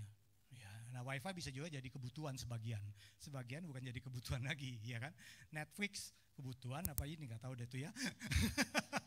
Soalnya diskusi dah tuh berdua ya kan, berdua diskusi ya. Terus fashion, entertainment, ulang tahun di McDonald, ulang tahun di mana itu bukan kebutuhan, itu keinginan. Kalau lagi bokeh, ya jangan pesta-pesta, bener nggak? Ya, nah itu menurut saya itu yang di total pengeluaran yang kedua. Nah, waktu sudah bikin cash in, cash out, Cash in-nya uang saku kalau anak-anak remaja sini kan nggak ada. Ya, siapa yang dapat uang saku dari mama papa di sini masih nggak ada kan? Udah lewat ya. Jadi habis itu uang dana untuk tuition ini remaja punya nih ya. Jadi itu uang gaji, ya uang gaji, saudara, uang gaji, uang sewa, uang apa. Nah, itu di dalam income. Nah, terus dikurangin. Nah, sisanya saudara punya target berapa? Sisa uang bulanannya itu. Kalau sisanya minus, nah saudara cekek pengeluarannya, betul gak? Yang mana yang saudara mesti kurangin? Yang pertama dikurangin adalah yang warna biru. Dikurangin dulu pertama-tama, baru yang atasnya. Kalau perlu atasnya juga dikurangin. Saya tanya sama mama saya, "Mah, kenapa ya kok saya nggak gitu doyan anggur dan apel? Saya doyannya pepaya dan pisang." Saya tanya mama saya gitu, "Terus Mah, kenapa ya saya kok doyan kuah?" Kata mama, "Karena dulu kita miskin. Jadi saya belinya pepaya dan pisang, murah meriah. Dan saya bikinnya sup, kan anaknya 5, makannya ganas," katanya, ya kan. Jadi nasi yang banyak dikuahin. Pantesan kita di Trisakti cocok, betul gak ya? Kita beri nasi tuh, terus kan bisa dikuahin, ya kan, kuah. Yang penting kuahnya, ya. Itu sama telur 1, udah beres, ya kan. Sekuliah begitu kan gayanya. Nah, saudara, itu taktik orang miskin, betul gak ya? Nah, waktunya udah habis, saudara ya. Jadi itu kurang lebih cara budget. Jadi prinsip ini utang, jadi ini udah habis ya Bu? Nah, belum? Sampai jam berapa ya? Sampai jam 10. Oh, sampai 10 menit lagi ya. Kaget juga sampai jam 10. Oke. Jadi prinsip utang, saudara ya. Utang itu dompet kekecilan, ego kegedean katanya ya. Itu istilahnya ya. Istilah dari Dave Ramsey seperti itu ya. Jadi katanya kalau sudah berutang, dompetnya kecil, egonya gede. Utang itu seperti permen karet, manis di awal, lengket dan pahit di akhir. Ya. Jadi utang itu tidak dipakai sama orang yang punya uang. Kenapa kamu pakai utang untuk bisa jadi kelihatannya hebat? Saudara, utang bukan alat untuk kelihatan keren, cara cepat kaya. Utang kredit card tuh bukan kartu untuk beri dapatkan sekarang, bayarin nanti. Ya. Jadi kita mestinya think first. Ini kita selalu pikir nanti aja dah, gimana nanti. Kita mesti punya prinsip nanti gimana nih. Kalau kita beri ini, nanti gimana. Jangan punya prinsip, udah beri aja, gimana nantilah. Beda kan? Cuman 2 kata itu aja beda. Ya. Nah, saudara, kredit card, kalau saudara punya utang kredit card, mesti cepet-cepet lunasin. Itu prioritas utama. Karena kredit card kelihatannya 1-2%, tapi sebulan pinjol 4% seminggu. Ya, ada office boy saya pinjaman 40 juta ya, 3 bulan jadi 160 juta. Ya, tewas dia. Udah gitu pinjolnya untuk judi bola lagi, sebel banget ya. Nah, saudara, pinjol judi online ya, judol sekarang cilaka 12. Indonesia itu 70 T ya, pinjol itu, dan judi online itu 100 berapa ya, 120 T Pak. Luar biasa ya. Indonesia ini lagi susah bukan main karena judi online begitu mudah. Ya. Nah, ini yang membuat kita susah karena utang. Jadi Amsal 22 ayat 7, orang kaya menguasai orang miskin, yang berutang menjadi budak yang menghutangi. Jangan berutang pada soal apapun. Bayar semua utang-utangmu, istilahnya. Saudara, firman Tuhan tuh kan tadi saya sudah bilang 2350 ayat. Tuhan udah komplit. Karena Tuhan tahu itu kelemahan kita. Kelemahan kita gak punya duit, pengen tampil gaya, kita gesek tuh kredit card. Ya, akhirnya kita kemengke-mengke bayar tuh kredit card. Ya. Jadi kapan kita boleh pinjam uang kalau gitu? Utang boleh dipakai untuk sesuatu kegiatan produksi. Jadi dalam arti kalau saudara percaya utang itu bukan untuk konsumtif. Kalau yang ujungnya di jamban, di WC, jangan utang. Ujungnya cuma untuk pakai baju, jangan utang. Tapi utang bisa dipakai kalau kita tahu itu bisa naik lebih tinggi kalau kita nggak beri sekarang. Contohnya apa? KPR, cicil rumah. Contohnya apa? Usaha, kan namanya leverage. Kalau saudara di bisnis, saudara belajar leverage. Leverage itu ungkat-ungkit. Kalau saudara mau angkat barang ini, berat kan nggak bisa. Kita masukin tongkat, kita geser begini baru bisa. Karena itu namanya pengungkit. Ya, nah itu utang untuk membuat kita mesti bikin cash flow-nya dan lain-lain. Tentunya saya nggak bahas dengan detail, tapi ingat utang itu berbahaya.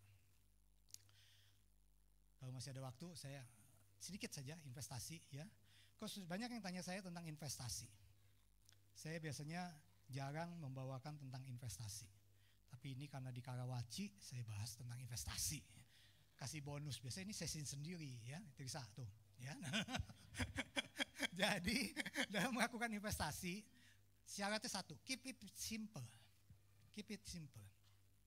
Jadi kalau saudara paham, baru invest. Kalau sedikit paham, banyaknya enggak, jangan kayak robot trading, sudah nggak ngerti, ya kan? Cuma katanya orang karena teman yang merefer, teman yang salah, bantu, jadi saudara kejeblok, betul gak? Ya, kadang-kadang kita anak Tuhan kelemahannya itu bantu teman, ya. Demikian juga yang kayak Indosuria, kita bantu teman, asuransi kita bantu teman. Nah ini kadang-kadang investasi itu kita nggak ngerti, udah deh kita bantu aja. Nah itu udah siap uang hilang artinya. Segitu udah bantu, ya sudah kita namanya bantu. Ya, nah kalau bantu ya bantu. Nah saudara, investasi atau spekulasi?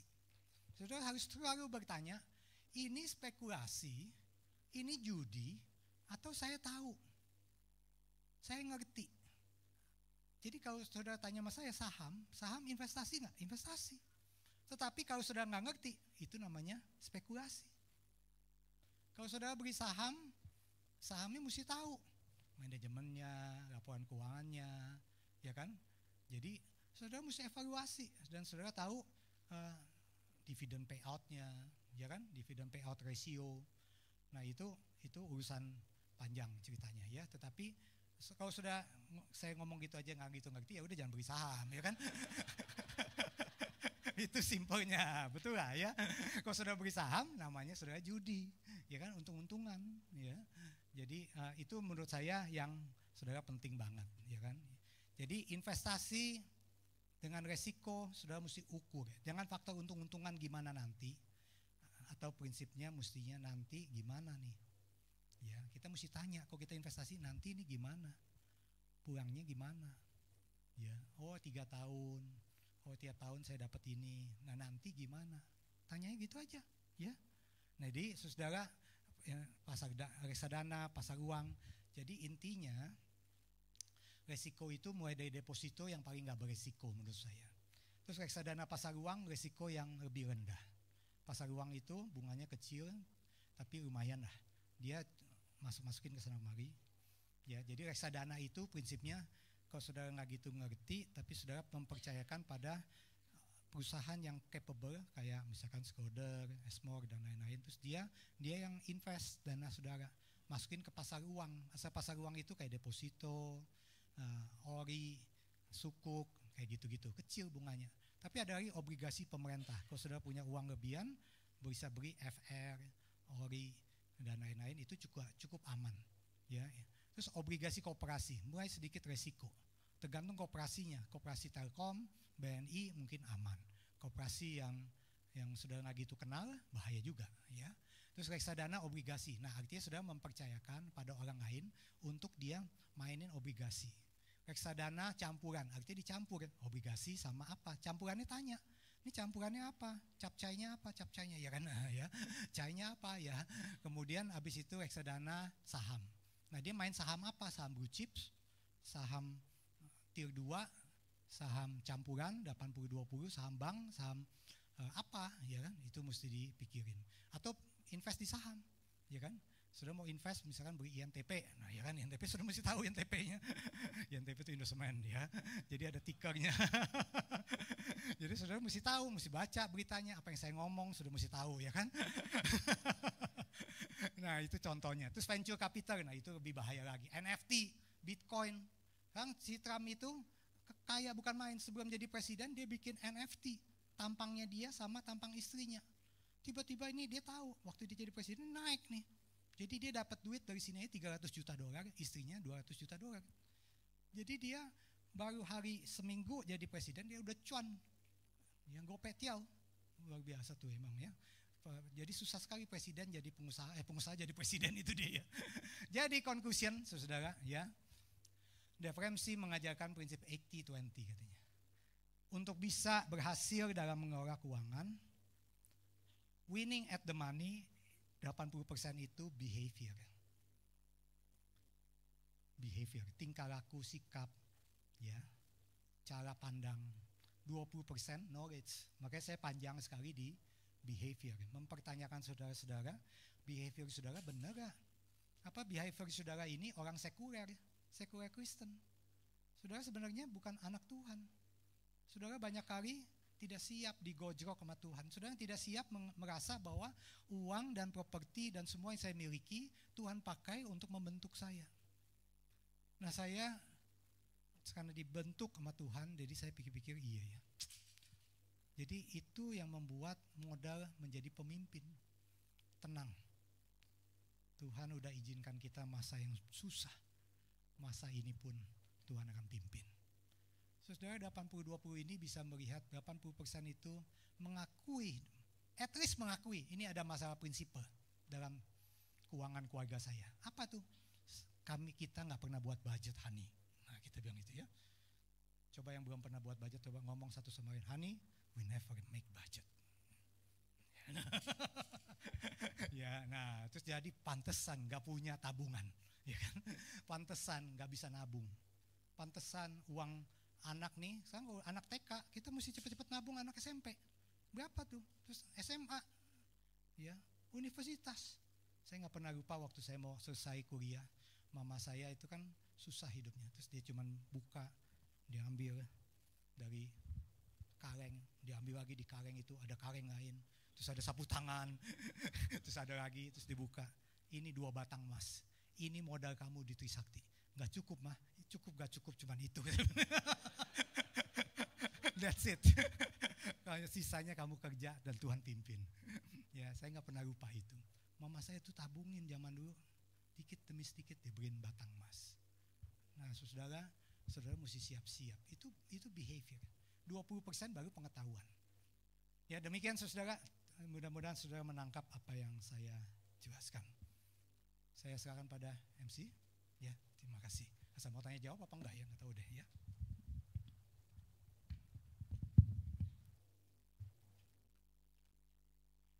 Terima kasih kepada Pak Christian yang sudah membagikan begitu banyak firman Tuhan dan ilmu tentang finance dan budgeting bagi keluarga.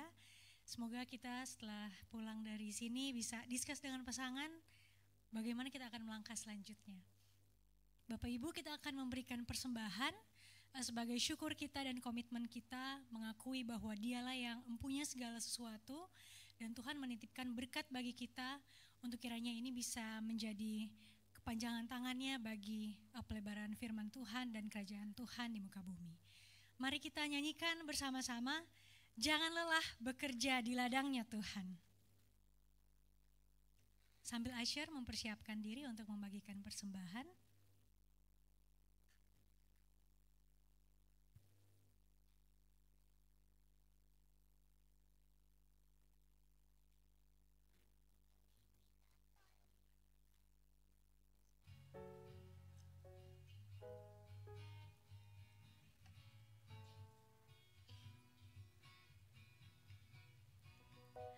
Jangan lelah bekerja di ladangnya Tuhan, Roh Kudus yang beri kekuatan, Dia mengajar dan menopang. Tiada lelah bekerja bersamamu Tuhan, yang selalu mencukupkan akan segalanya. Ratakan tanda bergelombang, timbunlah tanda yang berlubang, menjadi siap dibangun di atas dasar iman.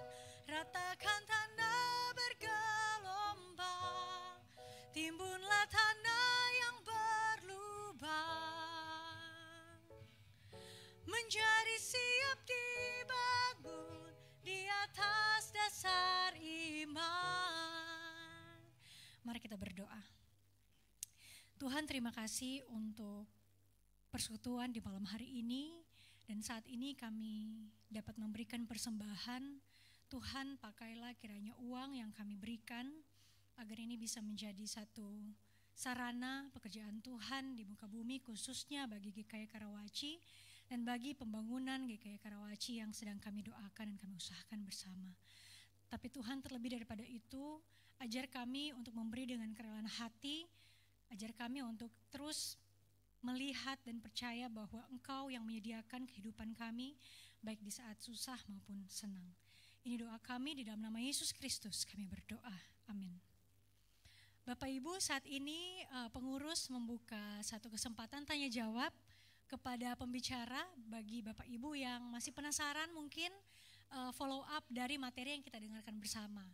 Mengingat materi tadi begitu komplit saya rasa, dan sangat mahal kalau kita temui di luar dari gereja ini, sehingga mari Bapak Ibu, mungkin istri atau suami bisa bertanya kepada Pak Christian. Baiklah, apakah ada yang punya pertanyaan?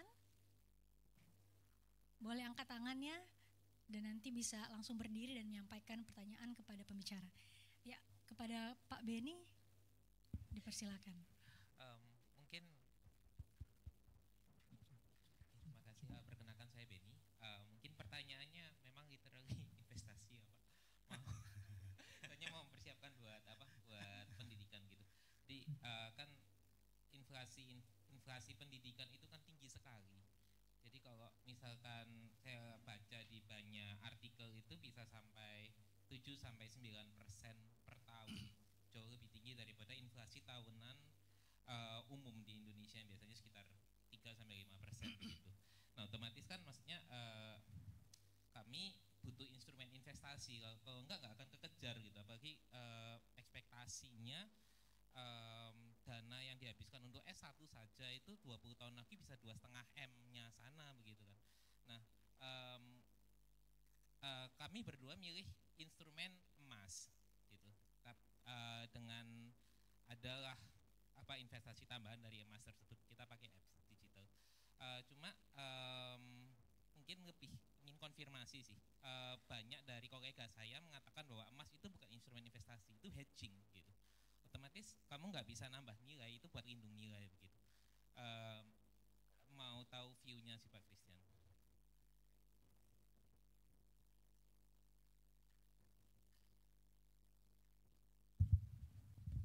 Ya, saudara. Nah, jadi emas sekarang lagi bagus ya karena perang. Emas itu memang hedging dalam arti situasi waktu getting worse, at least kita punya. Jadi kalau saya sih biasanya emas hanya ya persentase yang kecil karena nggak dapat return, tapi dia naiknya dari segi kapitalnya. Kalau zaman dulu kayak mama saya karena nggak punya instrumen lain, ya. Nah itu hal yang penting kita lihat. Tapi emas somehow is mungkin masih good choice sampai 1 tahun ini. Waktu ketidakpastian emas masih good choice katanya. Saudara mesti baca juga, emas sekarang juga ada studinya ya, dari Goldman Sachs dan dari JP Morgan dan lain-lain. Kan gampang di Google aja ya kan, emas tuh nanti jadi gimana, forward purchase-nya dan lain-lain. Jadi ada yang bilang emas will be good, tapi emas sekali lagi nggak dapat return. Sekarang ada bank emas ya, bullion bank. Nah itu dapat return tapi kecil ya. Nah jadi menurut saya itu mungkin salah satu consideration kamu. Ya bisa juga. Jadi kalau sudah terlanjur, nah sekarang waktunya saudara lepas dan ganti yang lain sebagian, tapi sebagian tetap di emas misalkan begitu. Kenapa? Karena emas sekali lagi bukan dapat return, tetapi waktu situasi tidak baik naik tuh emas dari 2.000 jadi diramalkan akan menjadi 2.500, 3.000 dolar ya. Nah jadi itu menurut saya seperti itu. Nah tapi apakah, kan susah jadi anak Tuhan, masa kita doain Tuhan biarlah perang di mana-mana ya kan? Supaya investasi saya naik tinggi. Karena kalau perang di mana-mana investasi emas akan bagus sekali ya. Atau yang kedua Bitcoin, itu juga kan, Bitcoin juga seperti itu. Jadi waktu saudara meramalkan akan terjadi chaos, perang dunia dan lain-lain, Bitcoin akan terbang. Ya, itu orang keuangan begitu ya. Jadi kalau saya ngomong sama beberapa sekuritas company, bos-bosnya bilang, lu sekarang masuk Bitcoin aja, Bitcoin. Tapi saya nggak beli Bitcoin karena saya nggak gitu ngerti dengan baik, ya. Dan saya pikir agak nggak jelas gitu, ya. Tapi kan intinya kenapa bisa begitu? Karena dia bilang begitu bank sentral akan collapse, nah disitulah Bitcoin ini akan naik tinggi, ya. Tapi kan kayak NFT, Bitcoin, macam-macam itu kalau sudah nggak ngerti nggak usah invest. Nah, tetapi ada betul sekali inflasi tadi. Nah, kalau kita ngomong pendidikan ada dua hal. Satu savingnya, kedua ekspektasinya. Ekspektasinya ini yang kita mesti kendalikan. Jangan sampai ini jadi dari needs bergeser jadi wants. Kenapa? Karena kita misalkan kita patok diri kita setinggi-tingginya mesti internasional, mesti ada Mandarin, mesti ke luar negeri. Nah, padahal kita tahu suami kita ataupun usaha kita nggak mungkin sulit mengejar itu. Nah, jadi kita mesti downgrade it gitu. Bahkan sekarang saya lagi bilang sama teman-teman, kalau kita mau anak kita di Indonesia, belajar dari pengalaman saya. Jangan cepat-cepat menyekolahkan anak ke luar negeri. Karena mungkin kemungkinan nggak pulangnya besar kan. Apalagi kayak saya kan waktu Anda ngambil PhD, saya ambil master di sekolah teologi, kami bawa anak SMP SMA. Jadi udah jadi nggak punya teman dia di sini. Jadi itu salah satu kendala. Jadi waktu dia S1-nya di luar negeri juga pas pulang kan susah buat temennya. Jadi temennya udah banyak di luar negeri. Jadi saya bilang paling baik kayak saya nih, saya S1-nya di sini, S2-nya di luar negeri, itu udah punya teman networking, SMA-nya di sini ya. Saya SMA di Kanisius kan lumayan juga sih, banyak anak-anak Kanisius. Jadi di mana-mana ya, Trisakti dan lain-lain. Jadi ketemu teman, ketemu ini. Tapi anak saya susah dapat teman. Nggak ada teman, Pak. Nggak ada teman, Pak. Nah, jadi saudara makanya sebagai orang tua mesti manage ini ekspektasinya. Ya jangan nggak tentu. Ya, jadi banyak yang berhasil di sekolah Parahyangan kayak Trisakti, ITB, UI, nanti bisa dapat LPDP S2-nya, misalkan begitu. Itu sesuatu yang menurut saya pemerintah sudah memberikan itu dan kita mendoakan supaya anak kita bisa memanage ini juga. Jadi kalau kita kasih expectation ketinggian, kita capek mengejar ke sana. Nah, yang kedua dari segi savingnya. Savingnya betul sekali inflasi, jadi sudah mesti hitung inflasi. Terus tadi utamanya budgetingnya. Jadi kalau saudara mau nabungnya banyak, mesti hidup hematnya mulai dari sekarang supaya ujungnya tercapai, betul gak? Ya, nah itu hidup hematnya sekarang nih. Nah ini yang kita mesti diskusikan sama pasangan, seberapa hemat kita sanggupnya. Ya, seberapa hemat kita sanggupnya. Nah ini yang kita mesti tadi budgeting. Terus yang kedua baru masuk ke instrumen apa. Nah instrumen sekarang, instrumen ini kalau saudara ngerti, misalkan instrumen obligasi pemerintah itu salah satu jalan. Kecuali kalau saudara percaya pemerintah Indonesia akan kolaps. Nah, tapi kalau pemerintah Indonesia sekarang untuk kolapsnya sangat kecil. Kenapa? Karena account balance-nya sehat, terus sama debt to revenue-nya kecil dibandingin waktu dia kolaps, dibandingin yang lain-lain. Jadi saya percaya makanya SBN kita lagi naik harganya karena uang luar negeri masuk ke obligasi-obligasi. Itu satu. Terus yang kedua obligasi beri saham yang ada dividen payout itu juga saya lakukan. Misalkan kayak BBCA, BBRI, ya saham-saham beberapa saham tuh kalau saya melihat kalau 5-8% dikasih dividen payout, terus sekarang lagi banyak diskon saham, sekarang lagi diskon besar nih saham. Jadi menurut saya itu salah satu kalau saudara sedikit mau ambil resiko, pilihlah blue chips yang lagi murah, ya. Kalau saham saya nggak bisa sebut ya kan, nggak boleh disebut. Itu namanya insider trading ya kan. Tapi maksudnya kalau lagi saham-saham tertentu lagi lihat apanya tuh. Kalau sudah pakai Stockbit, pakai apa kan lihat. Ya, jadi ada beberapa yang kasih dividen payoutnya berapa. Kalau dividen payoutnya 6-8%, mungkin not so bad juga untuk taruh sebagian. Jadi don't put everything in one basket. Don't put your eggs in one basket. Tapi yang mana sudah lebih percaya, putlah itu.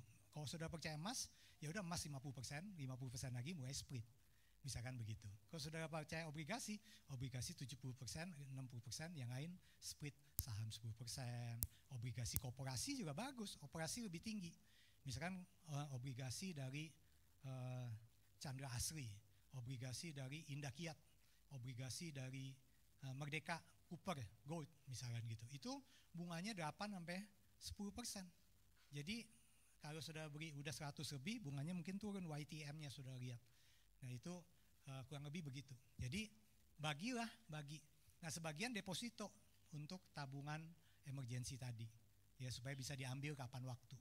Karena kalau ORI, SR, SBR itu not so bad sih menurut saya. Yang 3 tahun, 2 tahun, ya itu bunganya 6,5, 6,6, not so bad menurut saya.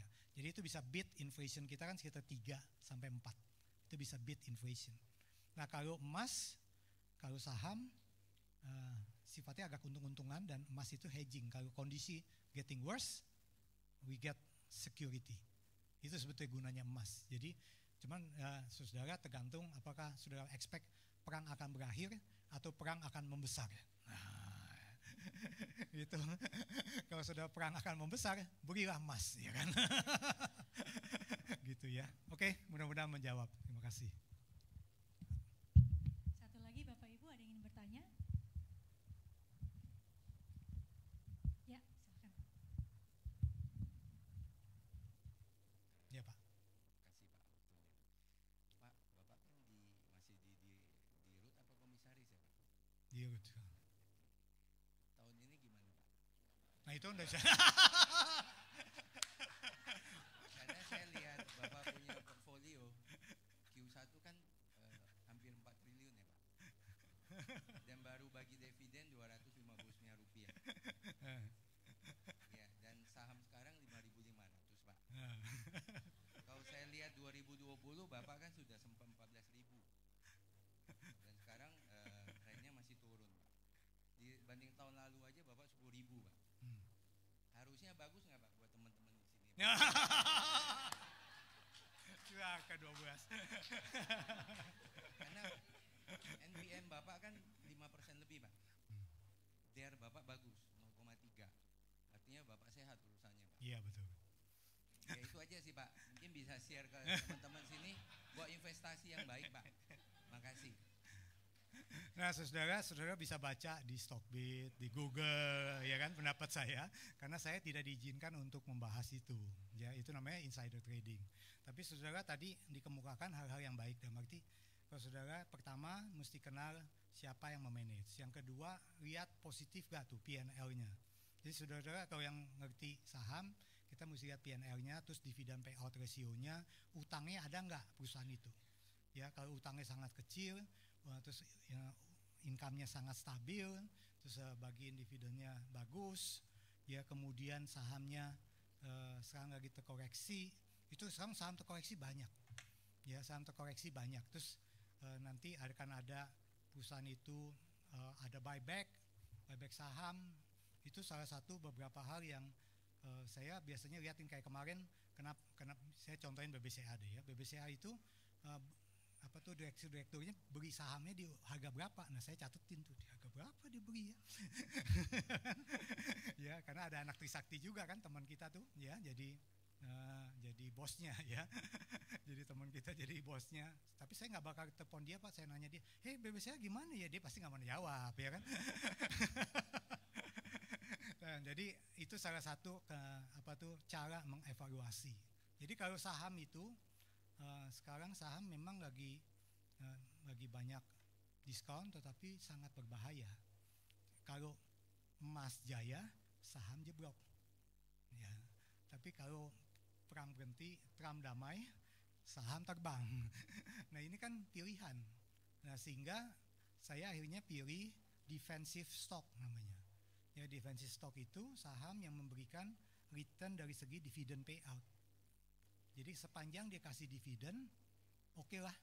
Kayak Gojek, sahamnya nggak kasih dividen. Bukalapak nggak kasih dividen, tewas kita ya misalkan gitu. Nah itu saham apa? Itu saham yang memberikan kenaikan kapital. Bukan berarti jelek, bisa juga, ya kan? Nah ada lagi brand, misalnya brand itu ya. Jadi saham gorengan itu bisa juga. Jadi itu saham yang memang sering digoreng sana sini. Tapi ada saya nggak main begituan karena nggak ada waktu. Waktu dia naik, saya rapat. Nah, udah selesai rapat dia turun, ya kan? Jadi saudara mesti lihat. Jadi maksud saya itu cara menganalisa beda-beda. Jadi saya akhirnya beli yang defensive stock namanya, yang saya melihat itu. Nah itu cara mengevaluasi stok, ya. Jadi saya jawabnya tidak langsung, tapi saudara bisa mengevaluasi seperti itu. Jadi tadi saya udah bilang kan, prinsipnya keep it simple. Kalau sudah ngerti, do it. Try a bit, sedikit. Nanti makin jelas, ya. Dan mulai alokasi. Jangan put everything in one basket. Jangan taruh apa saja. Ini udah bagus nih, cemplungin semua, ya. Ya tewas lah, ya. Nah itu contohnya. Jadi kalau sudah deposito, jangan ke bank yang hari ini ada besok gak ada, bahaya juga kan, bener. Tapi kalau bank yang terlalu secure, bunganya kayak BCA, bunganya cuma 3-4%, kecil bener. Nah kita mesti main yang kalau saudara mau tidak beresiko ya ke situ.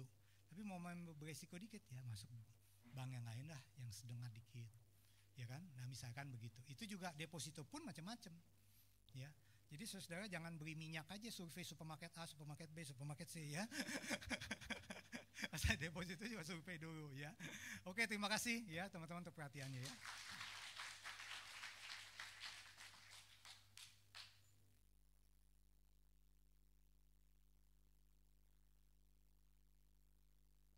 Ya, shalom rekan-rekan Pak Sutri. Saya yakin kita semua belajar banyak ya, dan jarang-jarang biasanya di gereja itu bahas yang namanya UUD, ujung-ujungnya duit. Ya, kita tentu bersyukur kepada Tuhan sudah memberikan kita kesempatan untuk boleh kita belajar malam ini, dan tentu kita bersyukur Tuhan sudah menghadirkan Pak Christian Kartawijaya yang boleh membagikan ilmunya kepada kita semuanya. Sekali lagi boleh tepuk tangan untuk Pak Christian. Dan kemarin ada salah satu home group yang nanya, Pak Christian Kartawijaya itu siapanya Bu Ana Kartawijaya? Nah, kalau dari penjelasan Pak Kris tadi harusnya tahu dong jawabannya. Siapanya Bu Ana Kartawijaya? Ayo. Iya, Pak Kris ini suaminya Bu Ana. Titip salam buat Bu Ana Pak, dari Komisi Pak Sutri, titip bilangin kita nggak pernah berhasil undang. Iya betul, kalau nggak salah tahun ini kita rencananya tuh Pak Kris sama Bu Ana ada, tapi tidak berhasil. Ya udah, istri nggak dapat, suaminya nggak apa-apa gitu. Beneran, kita dari awal Pak Sutri itu sudah berapa kali loh Pak ngundang Bu Ana, tetap nggak pernah dapat. Tolong titip ya Pak ya.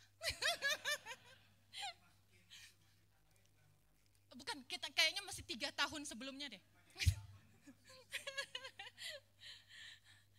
Oke, Pak Kris, apakah ada hal yang bisa kami doakan? Nanti akan didoakan oleh Muse Roni.